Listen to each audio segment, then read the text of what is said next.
Okay, ladies and gentlemen, so the trade season has now begun and we have a lot of things to talk about. And today we're going to be reacting to a Bleacher Report article of some trade ideas or top 10 trade targets for the upcoming trade season that is going to be coming pretty soon. And I always look at trades a little bit differently. I think a few trade deadlines ago, we got Kyrie to the Mavs, KD to the Suns. I don't know if we're going to be getting that pretty much for the next couple of years because we have these new CBA rules that makes the contracts a lot more difficult to work with. And a lot of guys don't want to really handcuff themselves to these contracts that a lot of these players are on. For example, Jimmy Butler, Brandon Ingram, Zach LaVine, Bradley Beal, and others. So I think these next couple of years, we're probably going to see a lot of role player movement, but a lot of those things are going to be very valuable. I think wherever Cam Johnson goes, he's going to improve any team he goes to by a lot. So it's going to be very interesting to see what teams are buying, which teams are selling, and to really see how this trade deadline ranks over the past few as far as teams really improving. So without further ado, let's get started. All right, here we go, man. Here we go. 2025 NBA trade block big board, new deals for top 10 targets. I'm probably going to be doing a power ranking, just a small little 20 to 25 player power ranking on players that may be traded. Now, it's the reason I've put it off is because we kind of don't know who's really in the conversation to be traded at this deadline. I know the Pelicans may want to trade Brandon Ingram at the trade deadline because they do not have the biggest interest in re-signing him to the money that he is asking for. But due to the possible rumors, I don't know if he's really going to be moved at the trade deadline. So it makes it a little tough for me to really establish these players as trade targets, like a Jonathan Kuminga. He's been in some rumors, but as of lately, he's kind of been cooling down in those rumors, so I don't really know. But that hasn't stopped me then. It's not going to stop me now. Shout out to Zach Buckley. Hopefully this article is pretty good. All right, let's just do a little bit of reading. You know what I'm saying? I'm not the best reader, but let's just bear with me. Just 1 month stands between us and the 2024-2025 NBA trade deadline. That means we're not only moving towards the peak of the trade season, but we also find ourselves in the heart of the soap opera season. Drama is already spiking in South Beach, where the Miami Heat and Jimmy Butler are barreling toward a bitter divorce. That won't only be the only separation seen over the coming month, though. Even with the potential shortage of sellers and several financial hurdles for big spenders to clear in this collective bargaining agreement, there could still be plenty of wheeling and dealing ahead of the deadline. There are certainly talented players on or reasonably within the reach of the trade market. We'll rank those players by their subjective trade appeal while also brokering new hypothetical trades to send them elsewhere. Okay, so once again, this is basically just saying, talking about Jimmy Butler and the Miami Heat, which is probably the biggest piece of, the biggest target. Let's not talk about what I was about to say, but the biggest target across the trade deadline. So that's going to be very interesting to see where he lands. One of my biggest places that I would have wanted to see him go was Memphis, and it looks like he's already put that off. I don't understand why he doesn't want to go to Memphis or Milwaukee. I think Milwaukee would have been pretty interesting, but once again, I think he holds all the leverage. I think he holds all the leverage in these conversations. So the first one is Kyle Kuzma of the Washington Wizards. Now, Kyle Kuzma, I still believe is going to be very valuable for a team or a certain team that trades for him. Depends on what team is willing to give up some type of assets for Kyle Kuzma. I think Kyle Kuzma is a very polished scorer, whether it's him being a three-point shooter or a mid-range shooter. He has not played the best this season, and he hasn't really been that valuable to the worst team in the league, so that's not really a good rep for him. But I still believe that there is some life for Kyle Kuzma. Once again, I had a love for him when he was in LA, so I'm always going to be positive Kyle Kuzma guy. Anyway, the buzz. The Wizards are reportedly eager to find a trade partner for Kyle Kuzma by the deadline, per NBA Insider, who added that it's believed the player is similarly interested in a split from the team. The trade: Kyle Kuzma to the Memphis Grizzlies for Marcus Smart, Vince Williams Jr., and a 2026 first-round pick that is lottery protected. Okay. I don't know if I want to give up Vince Williams Jr. in this trade. I don't know if that is the move. If I'm Memphis, do I really want to give up Vince Williams? We've been playing really good, and giving up Vince Williams Jr. and a fake, no, I wouldn't say a fake first round pick. I wouldn't say a fake first round pick because I believe, barring injury, if the Grizzlies are healthy, they're going to be a playoff team next year. So, I don't know if I would give up Vince Williams Jr. I think Vince Williams Jr. has a lot of point of attack defense. Once again, I'm all for getting rid of Marcus Smart. I just don't think he fits the team, and I don't think he plays necessarily well coming off the bench for them. And I would love to see Marcus Smart somewhere else. I think if you would be able to replace Vince Williams with maybe a Jake LaRavia, if you would even want to do that, because Jake LaRavia or Santi Aldama have been playing so well this season, to where I think you just stay put. I don't think Kyle Kuzma is really changing your ceiling enough for it to be worth giving up Vince Williams Jr. I just don't believe that. Next up, we got Bruce Brown for the Toronto Raptors, and he will be going to the San Antonio Spurs for Zach Collins and Malachi Branham. I don't hate this. San Antonio gets another seasoned veteran in Bruce Brown who plays solid defense. Is this a 2025 first round pick via Charlotte that's lottery protected? Okay, I was about to say, I don't know if giving up a first for Bruce Brown is that important, but I definitely think he does improve your defense. I think you're building something with Stephon Castle and Wemby. I think that's going to be a very nice defensive duo in the upcoming years. I think they're going to be able to build one of the best drop coverage teams in the NBA, and it's all about pairing those pieces that fit now. You know, you have draft capital, you have trade assets, and you have salary cap. Go bring in some guys that's going to contribute to that defensive foundation that you're building, and I think Bruce Brown does that pretty well. You know, I'm going to read this a little bit. The Raptors seem like selective sellers as they have resisted inquiries for Jakob Poeltl, but are reportedly open for trading away Bruce Brown or Kelly Olynyk. I think there's a lot of teams that would want to call for Kelly Olynyk, so not bad at all. Up next, Steelers versus Ravens wild card. By the way, I am a Steelers fan, and I will not be watching this. It's going to take one bad play for me to turn the shit off. I don't even want to talk about it. Anyway, up next, Colin Sexton. Okay, the Jazz are expected to be active in the trade market with Sexton, Jordan Clarkson, John Collins among the top candidates to be moved, per ESPN's Tim McMahon, whatever. The trade: Colin Sexton to the Golden State Warriors for Dennis Schroeder, Baron Podziemski, and Guy Santos. I'm not the biggest, because in the end of the day, you're trading away one undersized, aggressive point of attack point guard for another, and I'm pretty sure Colin Sexton makes more money. I don't know if I would do this if I'm Golden State. So we're already over. Well, no, we're 1 for 2. We're 1 for 3. We're 1 for 3. Because I was in agreement of the Bruce Brown trade. But as far as Colin Sexton, and now I'm giving up Podziemski, which I understand his trade value has fell off a cliff. It has fell off a cliff because we were in talks of, we don't want to let go of AirPods to get Lauri Markkanen, and now you got to talk them into taking AirPods for Colin Sexton.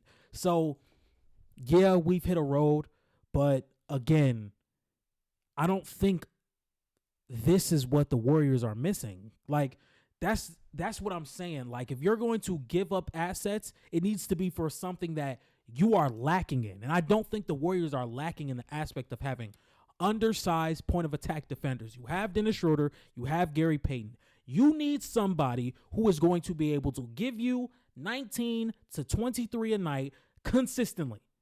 Colin Sexton can't do that. He can't do that.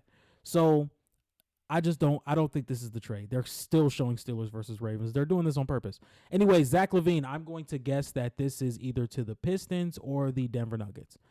Up next, LaVine continues making noise on the trade market. Hoops Hype, Michael Scotto reported there is growing pessimism about a LaVine trade coming together with the Denver Nuggets, while ESPN's Ramona Shelburne relayed that the Sacramento Kings had recently inquired about the 29-year-old. I think Zach LaVine is a pretty good has a pretty good market right now. I totally believe that. I totally believe that. The way he's been able to score the ball this year, whether it's just being a fluid shooter or being athletic enough to get downhill or to create his own shot, he's been phenomenal this year. And the only thing that really deters people from Zach LaVine is the contract situation. That is it. It's because he's making... Hold on. We're about to see. Okay, I had to zoom in just so you guys could see. Zach LaVine is making $43 million this year. He'll be making $45 million next year, and then he has a $48 million player option that I'm pretty sure he's going to opt into. So that is probably what is people's main resistance on trading for Zach LaVine. Because again, I brought this up earlier. We're probably not going to be seeing a lot of superstar movement over trade deadlines for the next few seasons because of the CBA and how resistant people are of bringing in these type of contracts for guys like Zach LaVine, Brandon Ingram, Jimmy Butler, and others. So that's probably the biggest thing. But let's look at the trade. The Zach LaVine is going to the Detroit Pistons for Tobias Harris, Tim Hardaway Jr., and Bobby Clinton in a 2027 first-round pick that is top 5 protected. I don't hate this move. Bobby Clinton is somebody I was very high on coming into the draft. If you guys want to look back at my 2024 NBA mock drafts, go ahead and do that. Just finish out this video, go out, check that video out, subscribe, like those videos, comment, and let me know you're there. Anyway, I think Zach LaVine brings the type of scoring that the Detroit Pistons could use next to Cade Cunningham, and I also think these rumors are now buzzing a lot more because Jaden Ivey is now out for the season, or I know he's probably going to be out for a very long time. I don't necessarily know if he's going to be out for the season, but part of me was saying coming into the season, I thought Detroit was going to improve. Now, did I think that Detroit was going to improve to the point that they were going to be a play-in team? No. I thought they were probably going to be like a 13th seed. I didn't think they were going to be bottom of the East bad again. But the fact that Cade Cunningham has really, I wouldn't even say played better, but has a different situation. Because I think for the people that watch Detroit Pistons games, and once again, I'm not blaming you for not watching Detroit Pistons games last year. They were awful. But I still think even for people that watch the Pistons more than the average NBA fan would have saw that there was something there with Cade Cunningham, with the mid-range shooting and the shot creation and the play out of the pick and roll and the three-point shooting and all of it. You know, and now he's starting to have those floor spaces in Tim Hardaway Jr. and Malik Beasley and Tobias Harris, and now are starting to read the floor better. Jaden Ivey's starting to play better within this system. They're starting to build a defensive culture. So all of these things are now starting to have the Pistons playing a lot better, and now they're in a play-in spot to where in April they could be playing for a playoff spot. And that's crazy. A team that was 14-68 are now contending for a playoff spot almost halfway through the season. You know, so I don't even know if the Pistons were exactly 14-68, but once again, we know because they were on an almost 27-game win streak or lose streak. So again, in my opinion, you've tanked, you've gotten the picks. Why don't you go all in? Go get a Zach LaVine. You owe it to your fans. The last few years have been very ugly in Detroit. It's been very ugly. You owe it to your fans to bring some excitement back to Detroit. And I think bringing in Zach LaVine, why not? Maybe you get a competitive playoff series against the Orlando. You know, maybe. Why not? Cade's still young. Get him some playoff experience. And who knows, maybe by the time you get off these Zach LaVine contracts, you're one move away. You know, who knows? So I like that. DeAndre, no, why not? Why are we moving DeAndre? Why are we moving DeAndre? Stop it. Stop it. I can't read it. I can't read it.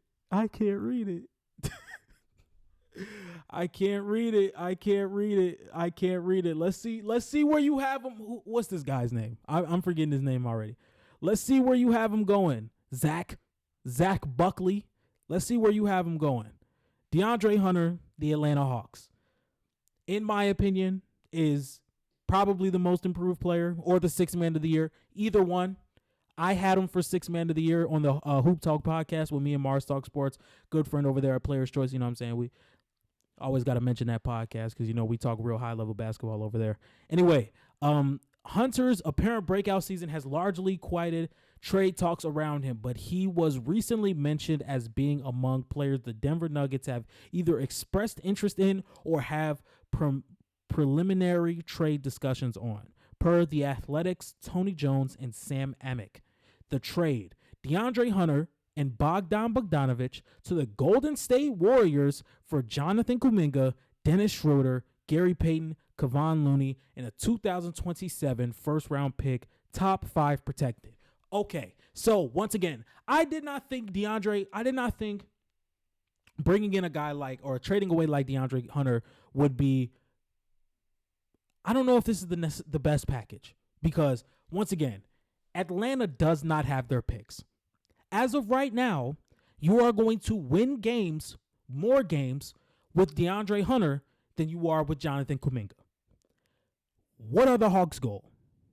To go to the playoffs, so missing out on those first-round picks does not hurt as bad. So when you're trading away your third best player for Jonathan Kuminga, I don't know if that's the best thing to do. And you're not getting any serious draft compensation. No, well, because in 2020, but it's a top 5 protected though. So like in 2027, who knows what's really going on with Golden State. But then again, if you're trading DeAndre Hunter, that means you're fully brought into Zachary Reese-Shea. And I understand, I really like Zachary Reese-Shea's game, but I still feel like he's really raw. There's some 3-point shooting issues that you would have wanted him to be when he got into the league. You were thinking he would be a 3-and-D guy. He's shown a lot of signs defensively. He's one of the worst finishers around the rim in the league right now. So once again, there's a lot of things that he's going to be needing touching on. Also, Jonathan Kuminga is a really raw prospect as well. So I just believe having DeAndre Hunter is going to fulfill that goal of being a playoff team until you get those picks back. And once again, I did a video on the Atlanta Hawks, I believe. They're going to be getting their picks back in 2-3 years. I think there's 2 seasons you are going to have to go through without your picks. And by that time, I think Trey's going to be like 27, 28. Reese-Shea is going to be like 22. Jalen Johnson's going to be like 25. These guys are still going to be relatively young once you get your picks back. Keep them. Keep them. Keep them. Make some small moves. Get Clint Capella out the fucking door. Get him out the door. Get him out the door. Get his ass out of Atlanta. Grandma, if you're watching, I'm sorry for cursing. But get him out the door. Get him out the door. You know, I could have saw this one coming. Jonathan Kuminga, up next, he's going to be sent. Jonathan Kuminga, Gary Payton, Kevon Looney, Guy Santos, a 2027 first-round pick, top 3 protected, and a 2026. You're giving up all that for Cam Johnson? Hell no. Hell no. Hell no. Hell no. Hell no. Hell no. Because once again, this isn't what Golden State needs. They need a number 2. And once again, we're going to look at Cam Johnson's stats and be like, 19 points per game, 67% true shooting. This is the second star. Who knows? No, it's not. No, it's not. You need somebody who is going to carry your team through the regular season, and in a playoff series, Steph can be the best player on the floor. That's what you need. Cam Johnson is not going to carry you through a regular season. So if anything, this is what we're going to do. Yo, Jonathan Kuminga, you are going to up your trade value as much as you possibly can. As much as you possibly can. Let's look at Jonathan Kuminga's contract. Let's look at Jonathan Kuminga's contract. Come on, zoom out. Thank you. Jonathan Kuminga. Hold on, bro. Jonathan Cumbucket. Come on, did I spell his name right? Hell no. Okay, let's look at it. Jonathan, let's pause this video. All right, word. So Jonathan Kuminga is making $7 million. You're going to have to pay him this offseason. And the most confusing thing about this is, what the hell are you going to pay him? What are you going to pay him? Who knows? But I'm not giving up all that for Cam Johnson. So in mid-January, early February, Steph's gassed, and Cameron Johnson is just running around a bunch of screens. I love Cam Johnson, and I love what he can be for a lot of teams. He does not fix the Warriors' problems.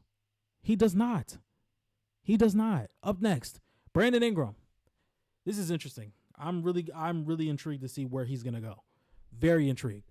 Up next, the New Orleans injury-riddled disaster season could send the front office a number of different directions at the deadline, but the priority is finding an Ingram trade, per ESPN's Tim McMahon and Bobby Marks. The trade: Brandon Ingram to the Detroit Pistons for Isaiah Stewart, Tim Hardaway, Bobby Clement, Wendell Moore Jr. and the 2028 first-round pick, top 10 protected. I don't hate this. Once again, I've already made my spiel on the Detroit Pistons going all in and just bringing in another all-star around Cade so they can get some playoff experience. Don't hate that at all. Y'all use this really bogus-ass picture of my boy, by the way. Y'all wrong. Anyway, let's move on. Cameron Johnson. Let's see. Cameron Johnson and Day'Ron Sharpe to the Indiana Pacers. Don't hate that. Don't hate that. I do not hate this. You're giving up Aaron Nesmith, which is some of your defense. Don't love that as much. But Cameron Johnson and Day'Ron Sharpe to the Indiana Pacers for Obi Toppin, Aaron Nesmith, Johnny Furphy, a 2028 first-round pick, top 4 protected, and a 2025 second-round pick, and a 2027 second-round pick. I don't hate this as much. I really don't. It's just I don't want to be too picky. Don't get me wrong. As a matter of fact, no, I like this. Because in the end of the day, I'm thinking like, yeah, but do you kind of think Ben Shepherd can become this later down the line? But bring in Cam Johnson. Let's really get that offense back to where it needs to be. Jimmy Butler, where do they have him going? To the Sacramento Kings. We are moving on. He's not going to Sacramento. De'Aaron Fox, where do they have him going? To the Spurs. There we go. Once again, let's look at the trade because now this is one I really freaking like. And let's just talk about it. De'Aaron Fox to the San Antonio Spurs for Keldon Johnson, Jeremy Sohan, Trey Jones, a 2025 first-round pick via Chicago, top 10 protected, a 2027 first-round pick, a 2026 first-round pick. And okay, so I talked about this with my trade season episode with River Brown from the Pick Aside podcast. We talked about which one was better, De'Aaron Fox to the Rockets, De'Aaron Fox to the San Antonio Spurs. Do we necessarily believe that De'Aaron Fox can be the guy that can carry you to a deep playoff run as a number one? I would say he would have to be in a really favorable matchup. So once again, like how the Lakers got to the Western Conference Finals, they had two really favorable matchups before running into the Denver Nuggets. And I think De'Aaron Fox would have to be in a playoff series with a team that he's the number one and get some really favorable matchups throughout that playoff run to get to a Western Conference Finals or to a Finals. So the thing with the Houston Rockets is they don't have a number one that can take those possessions away from De'Aaron Fox just yet. I don't believe Alperen Sengun is going to be that type of guy that can lead a team to a really deep playoff run as an offensive number one. And I don't believe the same is in Jalen Green right now as well. But for the San Antonio Spurs, they have that in Victor Wembanyama. Do I think he can do that right now? No. Do I think there's a strong possibility that he can lead you to a Western Conference Finals run as a guy that is just coming off of a year of playoff experience and a second season? Yes. Now, I really don't hate everything they're giving up. You're giving up Sohan, who's been really good this year. You're giving up Trey Jones. You now have CP3 and Stephon Castle. Keldon Johnson, you can find a Keldon Johnson in the draft again. Once again, the Spurs have plenty of picks. They have plenty of money. They have plenty of capital. I'm going to do this trade. You now have, I said this in my Wemby video, my Wemby film breakdown.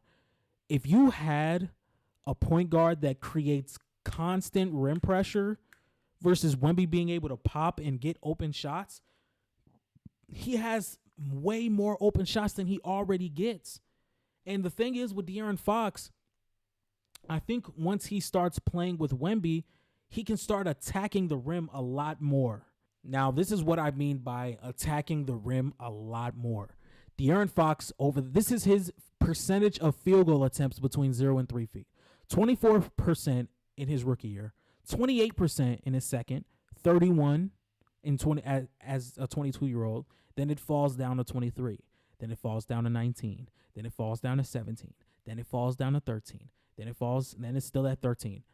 Versus his 3 points, 21, 23, 29, 23, 27, 37, 31. De'Aaron Fox's best attribute, in my opinion, once again, I spoke about this on the Hoop Talk podcast. I don't know why. Some of my best takes are over there. I believe I believe De'Aaron Fox's best attribute is the fact that he is so shifty. He is so quick. He is really hard to guard in space. But if you're constantly shooting the mid-range pull-up or the three ball, when you're not the best at it, 32% from three, 37% from three, 32% from three, right here, we're looking at it right here. No, let's exit out of that. Let's exit right out of that. I'm touching. See, this is what happens when you touch stuff. Anyway, I think De'Aaron Fox is really letting the defense off the hook without creating the rim pressure he was right around here. I think that is what's going to open up the offense on whatever team he goes to. It doesn't matter about the Spurs anymore. But that's the thing. I think in a new situation, he will be able to create rim pressure a lot more. And now having Stephon Castle, who you can possibly move to the 2, I don't know what you do with Devin Vassell, but this is the building block to building a championship team around Victor Wembanyama. How old is De'Aaron Fox? He's 27. He still has plenty of time. Anyway, that's going to do it for this.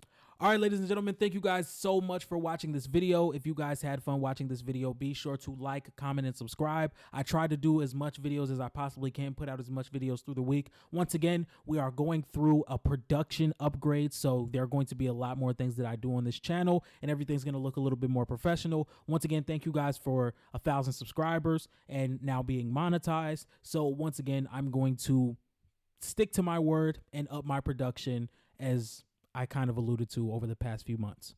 And if you guys like this type of content, be sure to like, comment, and subscribe. And I am out. Peace.